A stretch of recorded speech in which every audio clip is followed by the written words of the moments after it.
Alhamdulillah setelah pending 2 tahun akhirnya aku jadi juga pergi umroh. Dan yang paling aku syukuri itu sebenarnya adalah emang Allah itu kasih waktu yang bener-bener perfect banget. Jadi sebelumnya aku tuh sempet insecure gitu karena masih ada karantina, terus harus PCR.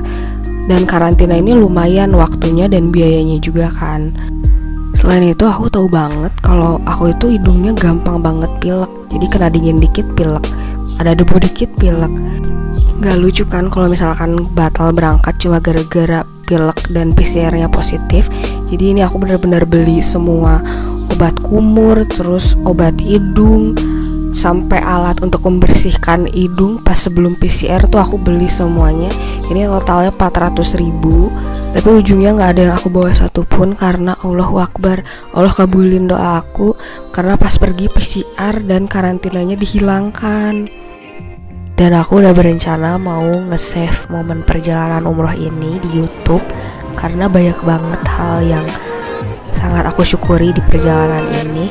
Cuman karena panjang jadi aku uploadnya bagi jadi 3 parts, pas di Madinah, terus pas ziarah-ziarah, sama pas di Mekah. Karena kalau disatuin ini panjang banget durasi videonya. Jadi aku pergi umroh cuma berdua sama temenku, namanya Yaya. Ini orangnya lagi selfie. Ini kita habis beres check in dan tinggal nunggu pesawat di Bandara Soekarno-Hatta.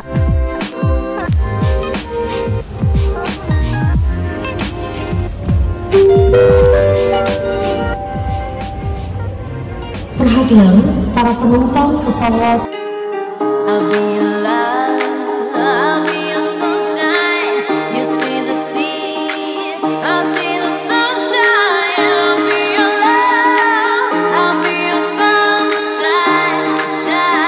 Alhamdulillah, para jemaah tiba di kota Madinah ini dalam keadaan sehat walafiat, dan pada saat ini para jemaah akan menuju satu hotel di dekatnya Masjid Nabawi.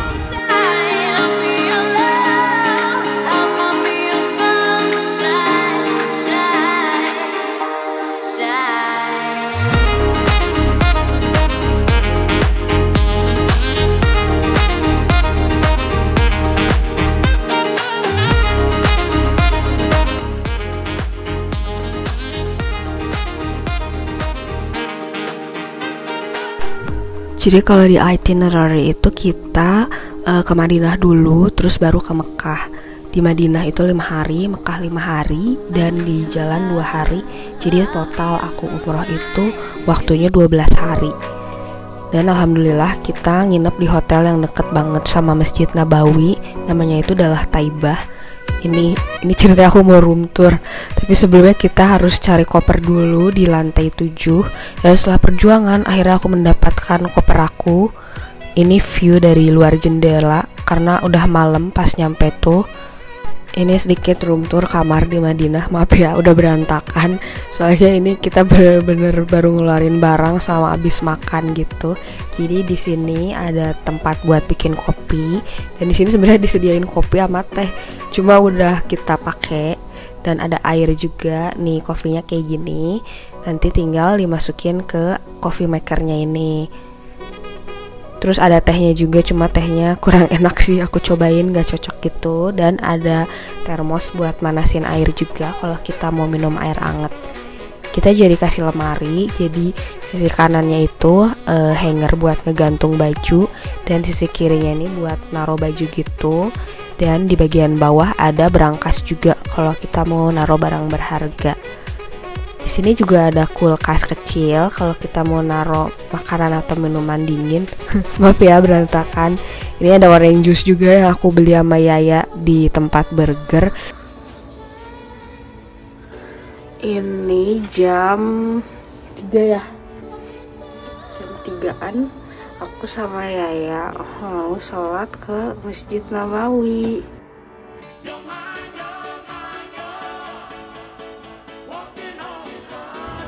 Masya Allah, Uhti. Ya Allah,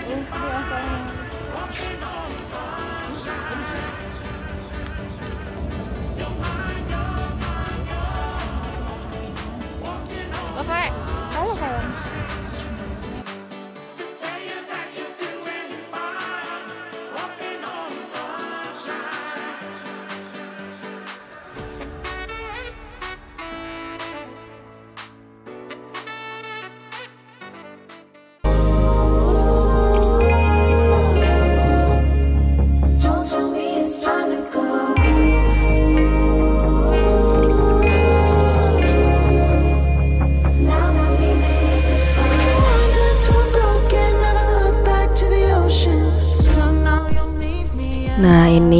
penampakan dalam Masjid Nabawi sebagus itu. Dan kalau kalian perhatiin di sisi kiri kanan itu ada kayak tempat ngambil air minum. Nah ini tuh isinya air zam-zam dan kita bisa ambil air itu gratis.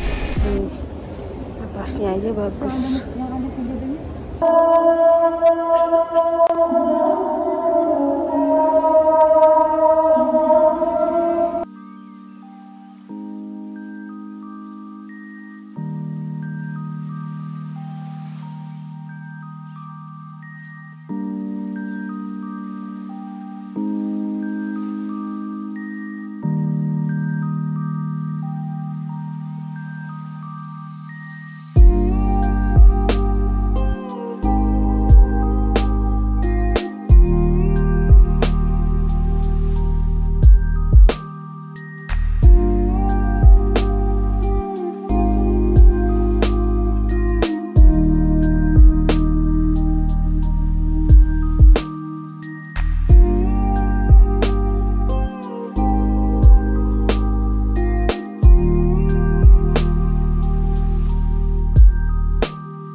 Abis beres sarapan kita keluar, kebetulan money changernya itu ada di sebelah hotel dan aku nemenin Yaya buat nuker uang rial.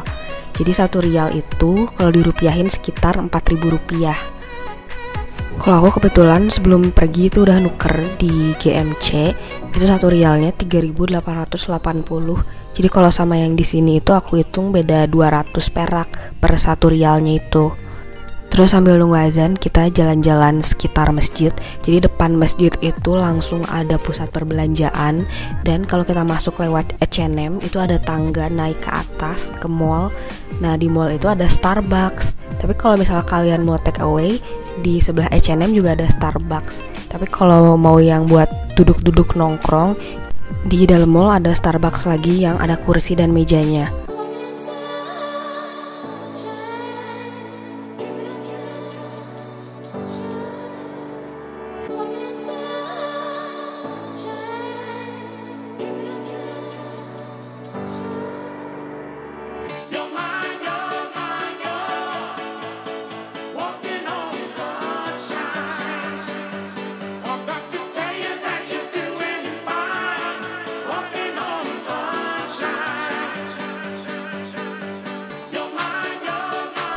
Di sini aku pesan matcha frappuccino yang size-nya grande, itu harganya 24 rial. Kalau dirupiahin itu dikali 4 sekitar 100 ribuan kurang dikit. Terus kuenya aku beli brownie cookie, harganya 16 rial, jadi total itu 40 rial atau sekitar 160 ribu lah. Beres dari Starbucks, kita OTW lagi ke masjid, dan masjidnya itu kan depannya Starbucks banget. Nah, lagi banyak burung, jadi kita foto-foto bentar di sini. Kalau masuk Masjid Nabawi, kita harus ingat nomor gate sama nomor pintunya. Di sini aku selalu ingat nomor gate-nya tuh 338, karena kalau enggak di situ gede banget masjidnya, bisa nyasar. Nah, sebelum masuk ke tempat sholat, kita selalu nyempetin buat ngambil air zam-zam. Jadi di sini disediain gelas, dan kalau udah gelasnya ditaruh di corong yang sebelahnya itu.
Oke, selanjutnya aku mau kasih lihat toilet yang ada di Masjid Nabawi.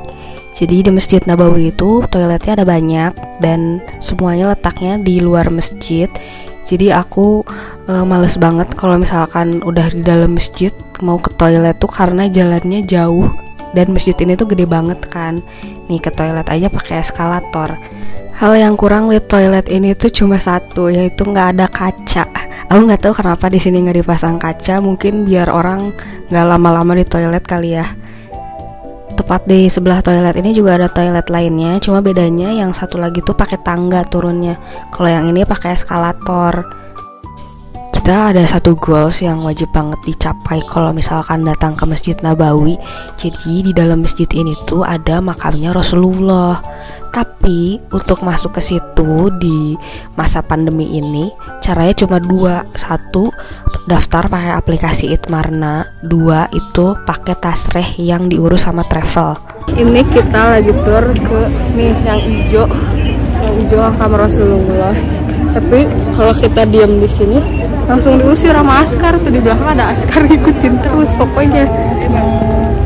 Nih mbak nih belakang aku, nih askarnya ngikutin terus, parah gak? Tapi setelah aku tanyakan ke travel aku, tasreh yang travel aku tuh belum turun. Terus aku nanya-nanya gitu kan ke jemaah dari travel lain pas di masjid. Mereka tuh rata-rata udah masuk raudhah gitu loh. Terus aku nanya kan, gimana sih caranya? Katanya rata-rata travel mereka tuh udah ngurusin tasrehnya dari pas waktu di Indonesia. Ya kecewa banget dong kalau misalkan udah sampai sini tapi nggak bisa ngasih salam sama Rasulullah. Soalnya untuk masuk ke raudhah itu penjagaannya ketat banget, parah.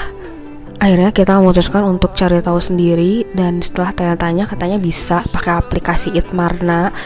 Dan kita semua sampai beli nomor lagi, kartu Arab gitu, harganya 400.000. Padahal nomor Indonesia aku udah diaktifin internetnya, cuma Itmarna harus pakai nomor Arab. Setelah bisa dan dapat jadwal, ternyata kita dapat schedule itu pas tanggal udah di Mekah dong. Untungnya pas udah desperate detik-detik terakhir, tasreh kita besokannya keluar dan akhirnya kita berhasil besok malamnya itu masuk raudhah.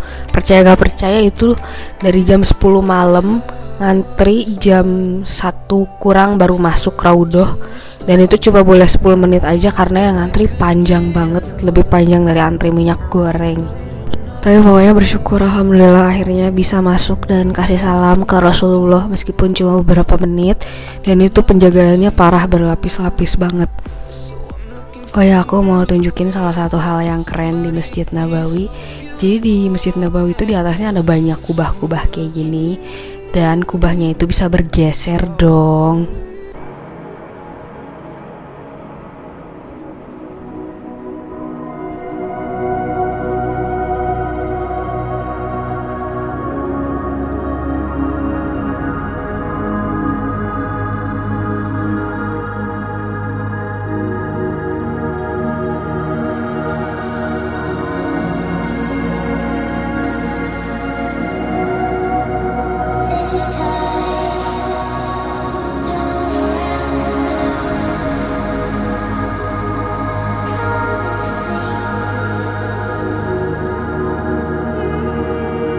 Nah, segitu dulu ceritaku tentang umroh yang part Masjid Nabawi, part yang ziarah-ziarah kayak tur kebun kurma, ke Jabal Uhud, terus ke Masjid Kuba dan lain-lain. Itu nanti aku pisah di video yang selanjutnya sama video yang pas ke Mekah dan lihat Ka'bah. Terima kasih buat teman-teman yang sudah menonton.